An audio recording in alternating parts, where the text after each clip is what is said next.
Et nous sommes toujours en direct donc pour les IA Talk by Côte d'Azur France sur le pavillon organisé par le département des Alpes-Maritimes, la maison de l'intelligence artificielle. Et on va parler d'un sujet qui nous concerne dans notre quotidien, c'est l'IA et la Smart City avec trois nouveaux experts. Alan Ferbach, cofondateur et CEO de Videtix, Paolo Moura, directeur adjoint en charge de l'innovation et du partenariat pour l'université Côte d'Azur l'IMRED, et Sébastien Icard, cofondateur et CEO d'Inocess. Alors on va vous demander à chacun de vous présenter. Alan Ferbach, bonjour. Présentez-nous à la fois votre activité, ce que fait Videtix et en quoi vous êtes expert spécialisé dans les questions autour de la Smart City. Donc, bonjour à tous. Videtix, on propose des solutions d'analyse vidéo par intelligence artificielle. Donc concrètement, on vient récupérer les flux des caméras de vidéoprotection qu'on va retrouver dans les villes, dans les entreprises privées. Et le but, ça va être de travailler soit à des fins de sécurité, sûreté, détecter des comportements anormaux, mais aussi travailler sur tout l'aspect justement mobilité, comprendre comment le citoyen utilise l'espace public pour pouvoir aménager le territoire.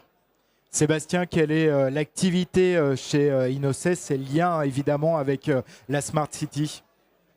Inocess intervient dans la gestion des flux de piétons et donc Inocess propose à la fois des dispositifs hardware et à la fois du software qui sont destinés à faire remonter les informations de terrain. Et donc typiquement c'est la reconstruction de la dynamique des flux dans les villes au travers des objets connectés déjà existants. Paolo, comment est-ce que l'IMRED, l'université de la Côte d'Azur, s'intéresse à la Smart City? Bon, IMRED, c'est une composante de l'Université Côte d'Azur et nous sommes vraiment concentrés sur les Smart Cities, les territoires intelligents. On dépasse un peu la frontière de la ville, mais aussi on s'occupe du territoire. Et notre rôle, c'est de faire fonctionner les partenariats entre les entreprises, le monde académique et le monde politique autour d'une problématique du territoire. C'est comme ça qu'on commence à centrer la notion des Smart Cities. Alors dans cette table ronde, on parle d'IA et de Smart City. Finalement, qu'est-ce que c'est la Smart City, Paolo?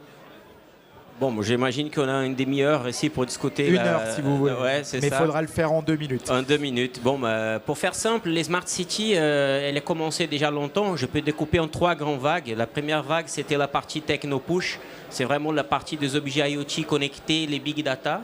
Un deuxième volet, c'était la partie, une deuxième vague, on peut dire que c'est plutôt centré à l'être humain. On commence à se regarder les Smart Cities autour de l'être humain. Et la troisième vague, qui est là aujourd'hui, on travaille avec la notion des transitions face à des défis qu'on a sociétaux, la partie des règlements climatiques, la partie des transitions numériques et tout ça. Et c'est là qu'on travaille. Et c'est dans cette fluidité qu'on va s'encadrer aujourd'hui. Alors Sébastien, on a parlé des données à l'instant avec Paolo. C'est beaucoup de données, on imagine la Smart City. D'où est-ce qu'elles viennent et comment est-ce qu'elles sont traitées, ces données? Oui, alors en fait, effectivement, quand on parle de Smart City, on s'attache à collecter un ensemble d'informations qui sont venues du terrain et finalement ça consiste à faire une digitalisation de l'environnement existant et d'être capable de convertir cette réalité du terrain dans un ensemble de données qu'on va être capable de faire remonter aux différents systèmes d'information. Et donc cette masse de données, finalement, il y a une nécessité de venir la traiter. Alors il y a eu toute une dynamique à travers le temps où on remontait ces informations dans le cloud. Et là maintenant, avec l'intelligence artificielle embarquée, ça nous permet de redescendre l'ensemble de ces traitements et le calcul de ces données, de le redescendre au niveau du terrain. Alors ça a été cité à la table ronde d'avant avec nos collègues et partenaires. C'est important de traiter ces données en local avec de l'intelligence artificielle pour arriver à minimiser à la fois la consommation des systèmes généraux et surtout à permettre de minimiser la quantité d'informations qui vient transiter sur les réseaux et qui vient remonter jusque sur le cloud. Et pour ça, l'intelligence artificielle, c'est vraiment un peu une révolution dans ce domaine parce qu'on a parlé des capacités de calcul et donc ces capacités de calcul, il faut qu'elles soient au rendez-vous directement en edge computing pour être capable de traiter cette quantité de données. Et plus on va arriver à la traiter en local, plus on aura de capacité à réduire l'impact global sur les réseaux, l'impact environnemental et avoir une information efficace qui remonte dans les systèmes. Sans parler de la sécurité puisque ces données restent complètement à l'intérieur des systèmes, ça a été cité tout à l'heure également. Alors Alan, on voit que l'IA a une part prédominante dans le succès de ces technologies, dans l'innovation. Comment est-ce que vous, chez Videtix, vous y prenez pour introduire cette intelligence artificielle? En fait, le constat qu'on a fait, c'est que les collectivités, ils ont énormément de données qui sont dormantes. En fait, on ne les utilise pas. Et le but, c'est de leur proposer un outil qui va leur permettre de collecter ces informations. Et ce qui a été extrêmement intéressant, c'est quand il y a l'aspect sécuritaire, mais il y a tout l'aspect mobilité. Et en fait, il y a tous les services généraux quasiment des collectivités qui ont un intérêt à avoir les données. Quelques exemples, par exemple, on a pu travailler avec le service de la propreté. En fait, c'est une énorme logistique derrière. Savoir combien il y a de personnes dans la rue, en fait, c'est en corrélation avec le nombre de déchets qu'ils vont retrouver dans les corbeilles ou au pire sur la chaussée. Donc on peut améliorer cette logistique-là. On va aussi pouvoir améliorer la mobilité, comprendre comment justement les citoyens utilisent l'espace public pour les politiques publiques. Et ça, c'est vraiment quelque chose qu'on peut faire à partir des données qui sont en fait déjà générées, mais juste pas collectées. Et l'IA joue un rôle énorme justement là-dedans. Ça permet à la fois d'intervenir plus vite, de mieux gérer les effectifs par exemple? Oui, ça peut vraiment permettre de dispatcher au bon moment, au bon endroit. On parle par exemple aussi de dépôt sauvage, détecter un dépôt sauvage et pouvoir le coter le plus rapidement possible. Parce que par exemple, on a discuté avec la ville de Cannes, hein, il y a des goélands qui peuvent arriver et prendre les poubelles. Donc si on n'intervient pas rapidement, c'est d'autant plus de services qu'il va falloir déplacer pour pouvoir résoudre la problématique. Alors on parle de technique. Est-ce que c'est pas trop difficile d'insérer cette technique dans l'urbanisme actuel? Est-ce que finalement notre urbanisme est fait pour intégrer toute cette technologie? Effectivement, c'est pas si facile que ça. Donc fondamentalement, non, c'est pas fait pour être intégré. Mais on arrive à trouver des manières d'intégrer ça. Et en fait, naturellement, finalement, on s'aperçoit que dans l'environnement urbain, il y a beaucoup d'endroits qui sont déjà disposés à accueillir ces technologies. Et donc, comme on l'a dit, il y a un enjeu de miniaturisation pour arriver à avoir plus de facilité à minimiser l'impact de ce déploiement. Et donc on a des exemples par exemple avec le mobilier urbain ou alors l'éclairage public qui sont des éléments parfaits, qui sont parfaitement quadrillés dans le territoire, qui sont aussi aux bons endroits. Parce que quand on parle des thématiques auxquelles on s'attache sur la gestion des flux, il faut qu'on soit au plus près des flux de terrain. Et ces flux-là, il faut pouvoir venir les capter, les analyser directement à l'endroit où ils sont. Et donc les endroits où il y a des flux, quand on a un arrêt de bus, quand on a des candélabres avec de l'éclairage public, c'est exactement l'endroit où se situent ces informations à capter. Et donc l'intégration dans ce mobilier urbain, c'est quelque chose qui revêt vraiment un caractère très important parce que c'est un peu la clé du succès de ces déploiements. Parce que de faire des systèmes, si on n'arrive pas à les déployer, c'est pas efficace. Et quand on les déploie, il faut que ça soit à des endroits où c'est adapté, accepté aussi, et où on a une capacité d'exploitation de ces systèmes. On imagine qu'il y a peu de place, donc comment est-ce que vous arrivez à combiner tous les skills dans cet espace?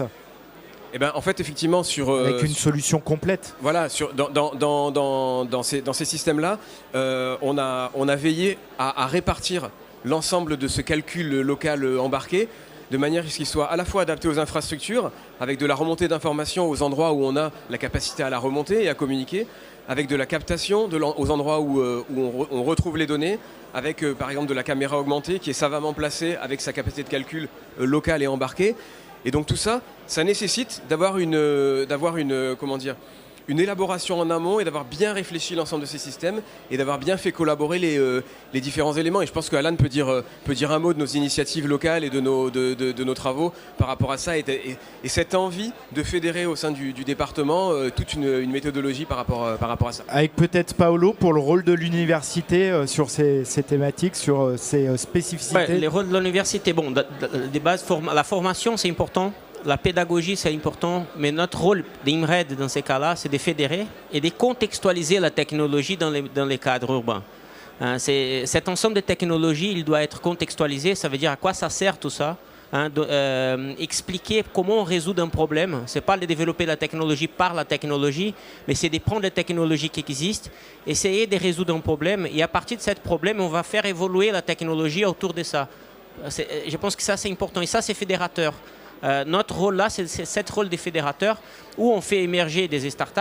Hein, on garde les startups ici localement. Hein, je peux dire les cas de Videtix, l'émerger de l'université.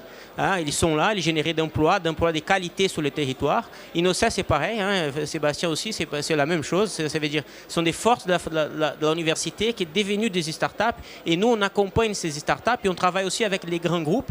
Hein, on fait des poids avec des grands groupes où on cherche de l'argent et on devient référent même à niveau national. Hein, je peux citer un projet ici, c'est le projet Serenity, hein, qui est formé pour un groupe des startups locales, des grands groupes avec des opérations à niveau national qui c'est une référence. Hein, ça, c'est un peu notre rôle. Alain, vous souhaitiez conclure sur le sujet? Ce qu'on a vu, c'était important d'avoir une équipe locale qui voit grand et qui voit à l'international. Et le but, c'était d'être sur les grands événements, que ce soit les grands événements sportifs qui vont arriver justement en France, et avoir en fait surtout une chaîne de valeur complète. Parce qu'on voit que les enjeux au niveau des collectivités sont d'envergure, donc on ne peut pas arriver avec seulement une brique technologique, il faut arriver avec une chaîne de valeur, et le fait qu'on soit en plus issu du territoire des Alpes-Maritimes et qu'on ait cette facilité, cette proximité pour pouvoir collaborer, on a décidé de créer ce consortium justement Serenity, et on commence à avoir des très beaux résultats, des premières expérimentations, et on va déployer sur les grands événements justement les Jeux Olympiques dans les prochains mois à venir, et ça augure d'autres belles victoires par la suite, et des victoires avec une équipe locale. Merci à tous les trois, Alain, Paolo et Sébastien, d'être venus nous parler de la Smart City et de l'IA. On va parler de France 2030 et de l'IA dans un instant pour notre prochain rendez-vous des IA Talk, toujours ici en direct du WAICF. À tout de suite.